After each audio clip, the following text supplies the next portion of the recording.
En esta clase estaremos tratando sobre las propiedades químicas del suelo. Se pretende identificar los minerales principales del mismo. Para entrar en tema, recordemos el material de origen del suelo, que son las rocas, y estamos hablando de tres grupos principales de rocas: las rocas ígneas, las rocas metamórficas y las rocas sedimentarias. Analizando la composición en elementos, los 9 elementos más abundantes en las rocas de la corteza terrestre, es decir, de ese grupo de rocas ígneas, metamórficas y sedimentarias, estamos teniendo el oxígeno, silicio, aluminio, hierro, calcio, sodio, potasio, magnesio e hidrógeno. Entonces son los 9 elementos más abundantes en las rocas de la corteza terrestre, de los cuales oxígeno y silicio están ocupando alrededor de 80%. Vemos que las rocas de la corteza terrestre se está formando principalmente por oxígeno y silicio. Entonces, esto justamente explica la predominancia de un grupo de minerales denominados silicatos en las rocas y por ende en los suelos que estamos utilizando. Evidentemente existen otros elementos, existen otros grupos de minerales, pero en menor proporción. Se estima que un 95% de las rocas de la corteza terrestre están siendo formadas por silicatos. Entonces, los silicatos son minerales cuya estructura se está formando por oxígeno, silicio principalmente.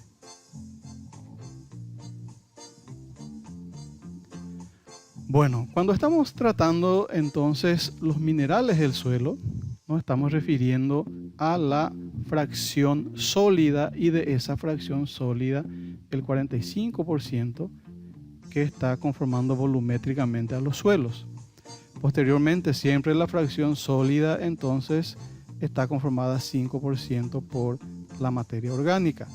La materia orgánica en este caso no se estudia como un componente mineral, pero podemos comentar también que afecta algunas propiedades químicas del suelo.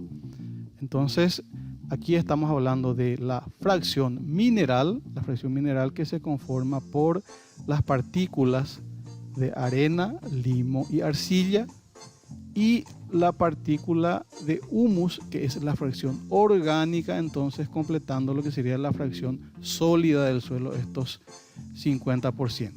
Bueno, de los minerales del suelo nosotros vamos a estar teniendo dos grupos grandes de minerales. Entonces, los minerales silicatados, recordemos que estos se están formando por silicio, oxígeno predominantemente, y las cuales pueden dividirse en subclases. Estas subclases pueden ser nesosilicatos, sorosilicatos, inosilicatos, ciclosilicatos, tectosilicatos y filosilicatos.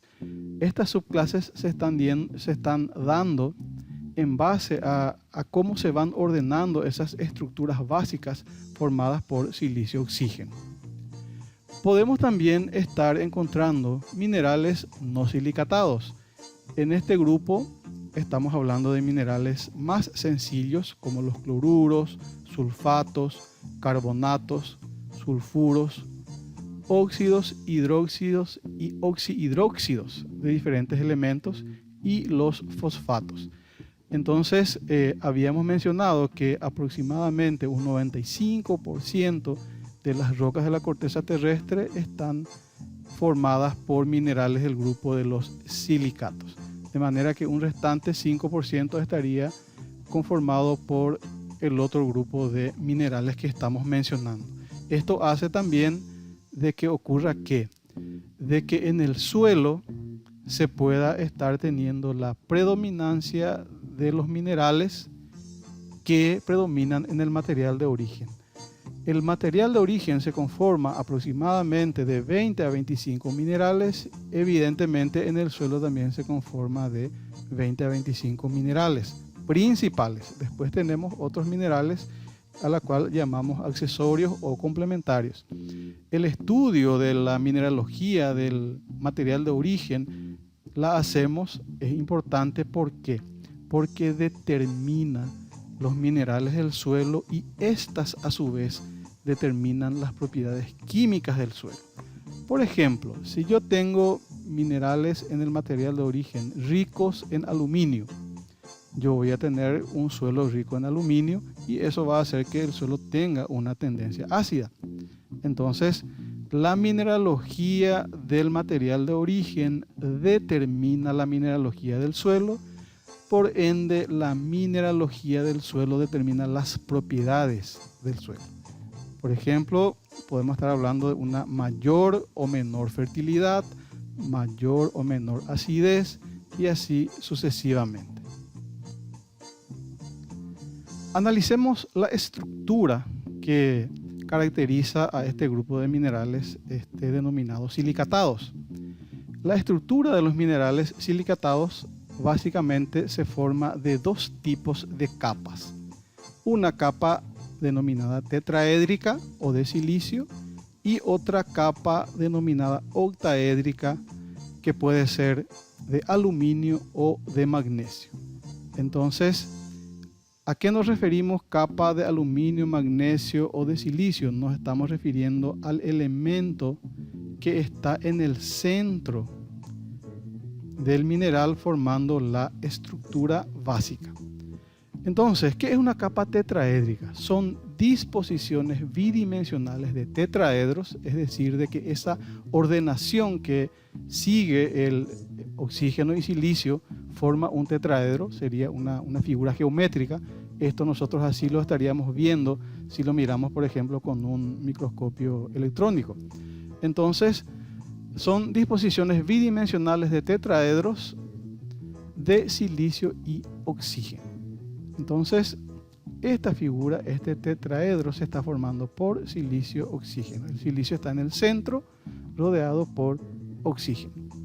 La capa octaédrica, entonces, son disposiciones también bidimensionales de octaedros de aluminio o magnesio con oxígeno y grupos hidroxilos.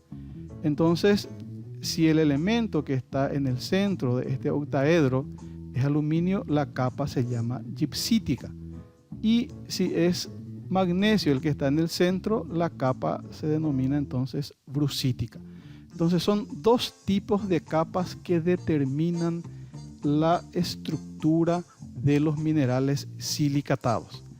Siguiendo con la estructura de los minerales silicatados, vamos a estar analizando la unión de las capas. Estas capas, la tetraédrica y la octaédrica, se unen y de acuerdo a la forma de unión vamos a tener grupos de minerales. Entonces, nosotros podemos hablar de minerales de tipo 1,1 o de un mineral TO. Se caracteriza justamente por la unión de capas de tetraedros y capas de octaedros. Esta unión se está dando para formar esa lámina principal. Posteriormente, estas se van a ir uniendo y van a ir formando lo que se denomina el paquete o la unidad estructural en sí.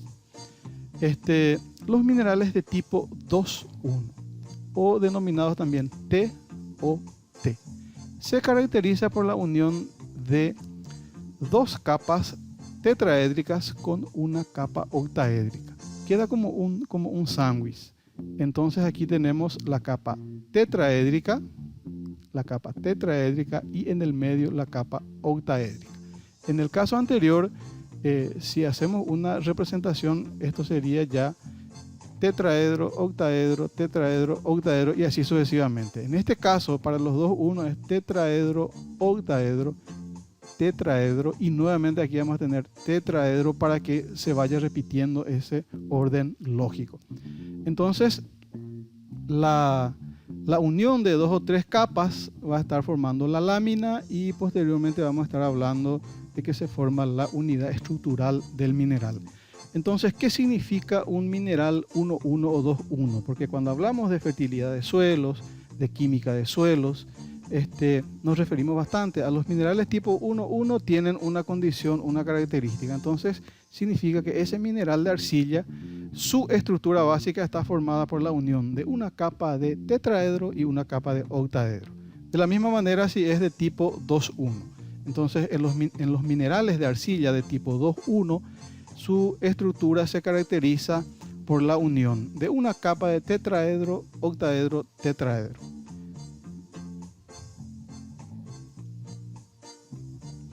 El origen de las cargas negativas de las arcillas.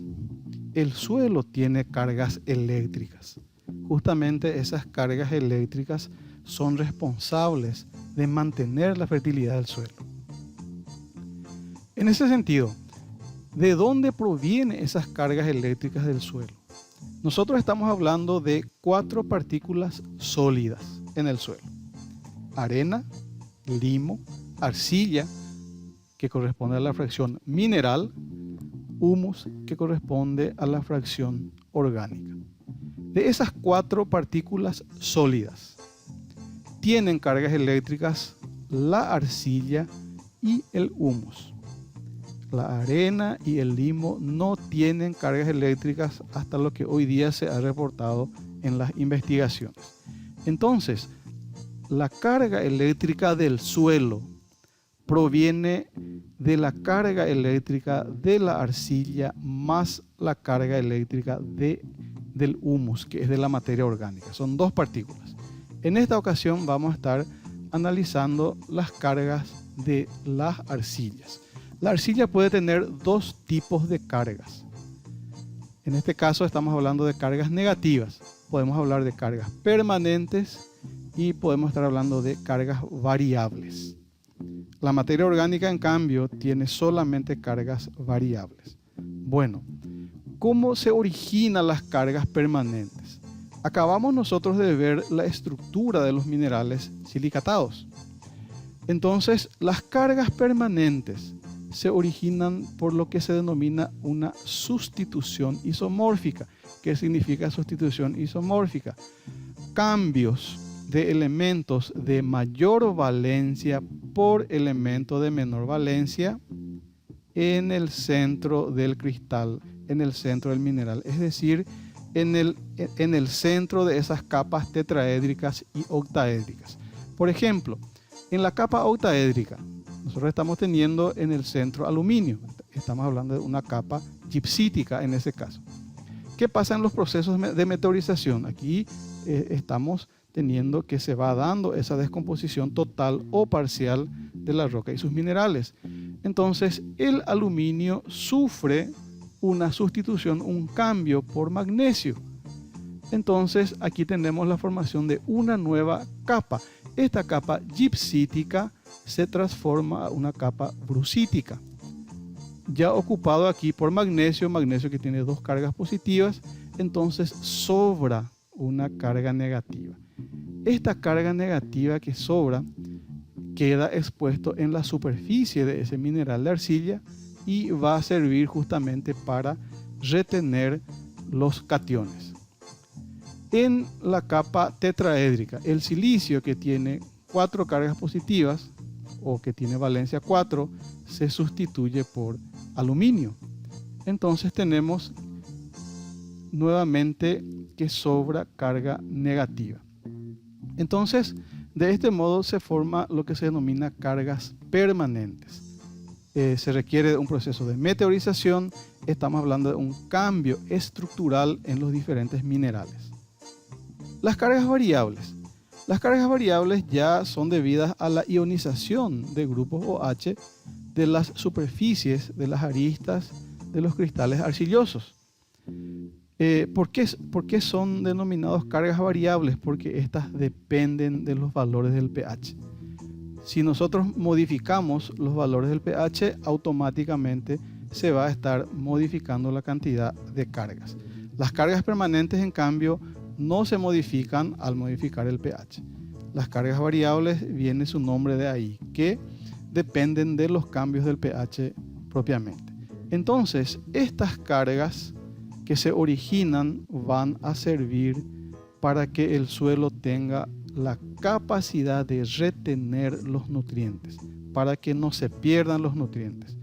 Cuando hablábamos de la descripción del perfil, justamente mencionamos que es importante tener suelos sueltos en la superficie, es decir, más arenoso, para facilitar el desarrollo radicular, y que necesitábamos acumulación de arcilla. ¿Por qué necesitábamos acumulación de arcilla? Por lo menos a los 20-25 centímetros, porque las arcillas por un lado retienen agua y por otro lado retienen los nutrientes gracias a la presencia de estas cargas que está presentando. De lo contrario, el suelo sería una esponja y estaríamos perdiendo por lavado todos los nutrientes. Hagamos una descripción de los principales grupos de minerales de arcilla. En nuestro caso, nosotros estudiamos los minerales de arcilla porque estas intervienen en muchas propiedades químicas del suelo. Y analizamos nuevamente los minerales de tipo 2,1. ¿Qué es un mineral tipo 2,1? ¿Por qué estoy llamando un mineral de arcilla montmorillonita, que es de 2,1, o una illita, que es 2,1? Significa que la estructura de estos minerales de arcilla está siendo formado por la unión de tetraedro, octaedro, tetraedro. Estas capas entonces van a formar las láminas y posteriormente la unidad estructural de la arcilla. Eso significa mineral tipo 2,1. Entonces, veamos un poco las principales propiedades que tienen los minerales de arcilla. En el grupo de las esmectitas hay un tipo de mineral de arcilla que se llama montmorillonita. ¿Cuál es la característica principal de esta arcilla? Que tiene la propiedad de expandirse y contraerse de acuerdo al estado de humedad. Si el suelo tiene presencia de una gran cantidad de montmorillonita, la misma tiende a agrietarse cuando está seco y las grietas se cierran cuando está húmedo. Si en algún momento apreciamos algunas paredes de construcciones que constantemente sufren grietas, es decir, no es un problema de construcción, significa que el suelo es rico en este tipo de mineral de arcilla, lo que hace es que el suelo tenga una contracción, expansión, y eso hace que nuestras estructuras se muevan y se vayan agrietando. Posteriormente, una propiedad bastante importante es la capacidad de intercambio catiónico. Acabamos nosotros de ver origen de las cargas eléctricas de las arcillas. ¿Qué es la capacidad de intercambio catiónico? Es la cantidad de cargas negativas que tiene el suelo, de manera que le confiere una capacidad de estar intercambiando cationes a su superficie. La montmorillonita tiene una CIC alta, 80 a 150 centimol carga por kilogramo. ¿De dónde vienen estas cargas? Estamos hablando de las sustituciones isomórficas que se están dando en el mineral, tanto así también como las cargas variables que hemos también mencionado.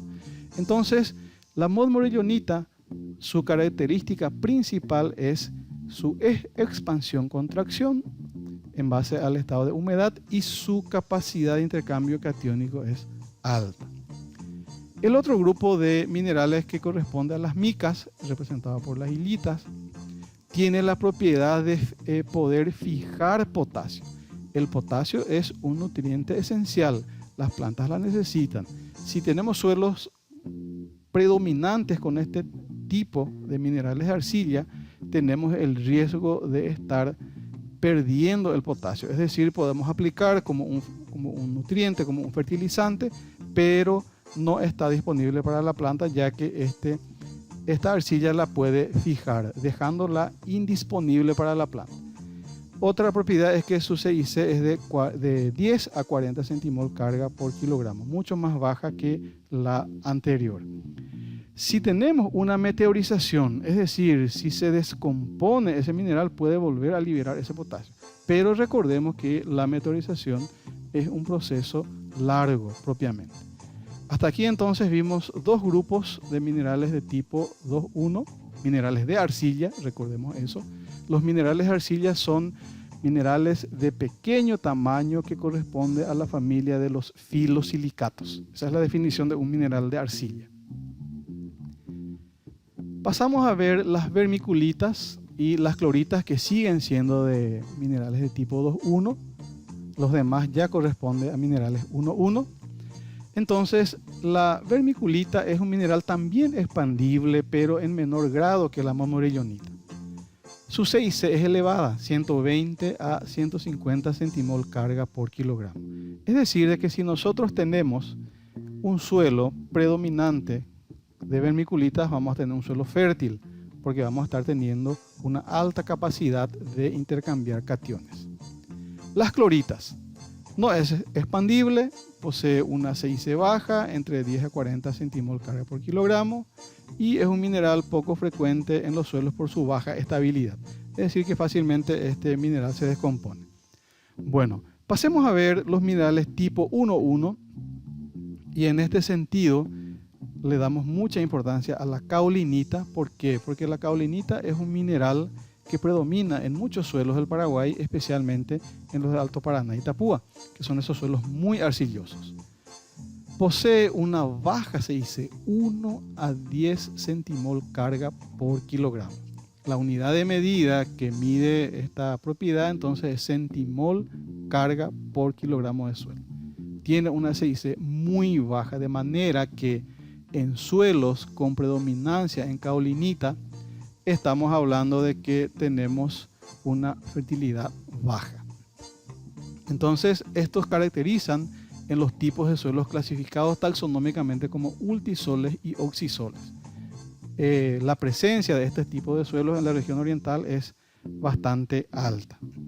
Ahora bien, ¿qué pasa? Nosotros decimos que estos tipos de suelos predominan en Alto Paraná, Itapúa, Caguazú, muchos suelos que están produciendo una alta cantidad de productos.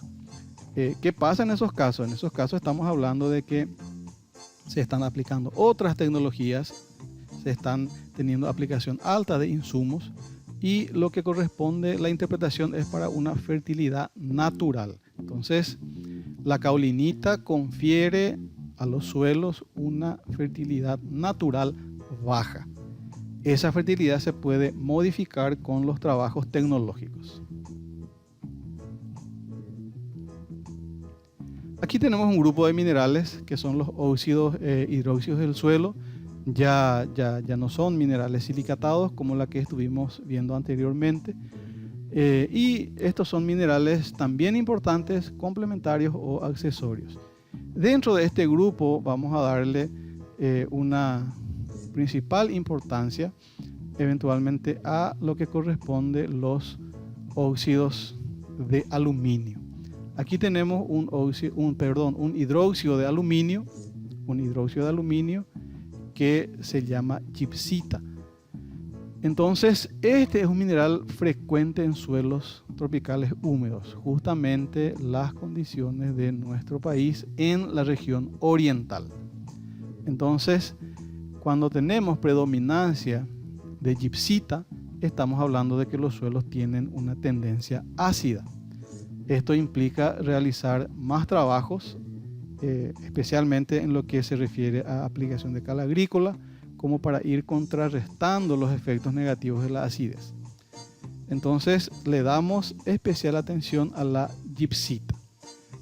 Tenemos también otros óxidos como los de hierro, manganeso, titanio, pero quedamos con nuestra especial atención en la gibbsita.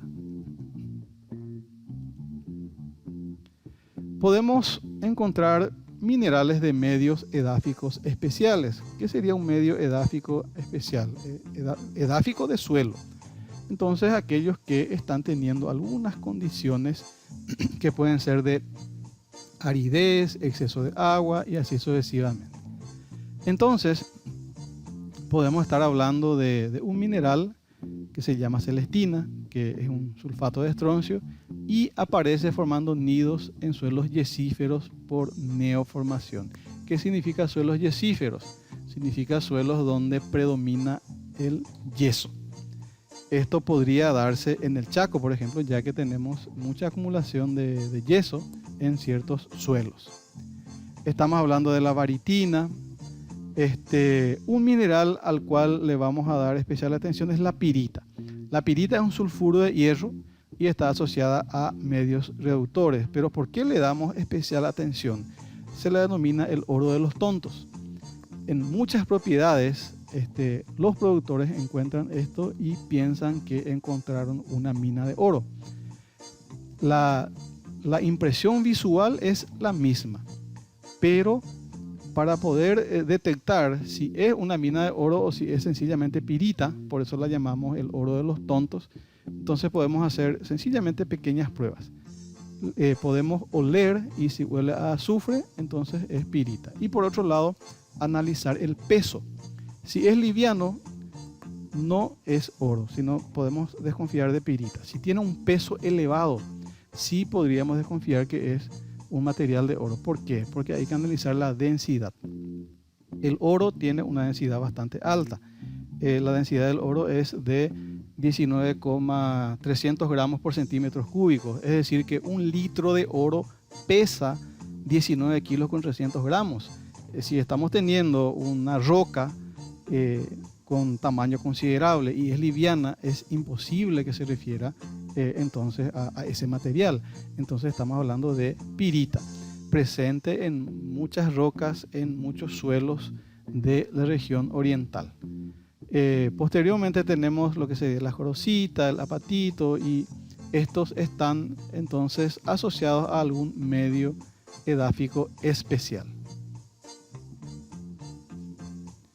Los minerales de suelos semiáridos y áridos, esto nos corresponde para el Chaco, la región occidental. Entonces aquí estamos teniendo algunos como la calcita. La calcita es un carbonato de calcio. La dolomita es un carbonato de calcio y magnesio. El yeso o sales más solubles que la misma. Entonces estos tipos de sales nosotros esperamos encontrar, están presentes en muchos suelos del Chaco. Y analizamos un poco las sales que son más solubles que el yeso. Esto es importante por los riesgos de salinización que se tienen justamente en esa región. Entonces, las sales más solubles que el yeso, una de las principales es la halita, el cloruro de sodio. Esto sería como la sal común que nosotros manejamos. Y podemos ver que el sodio es parte de diferentes tipos de sales.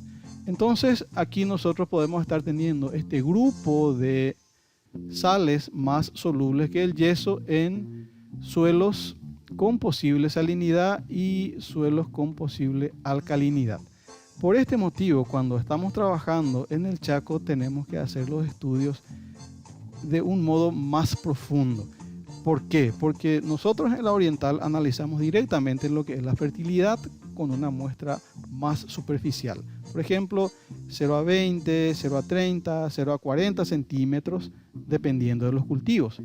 Cuando pasamos al Chaco necesitamos hacer muestras de 0 a 20, 0 a 30 para lo que sería la fertilidad, pero bajar a camadas más profundas, por lo menos llegar hasta los 2 metros, por ejemplo 20 a 60, 61 a 90, 91 a 120, 121 a 160, hasta llegar a los 2 metros, buscando justamente la presencia de sales solubles que podrían ser motivos de salinización del suelo.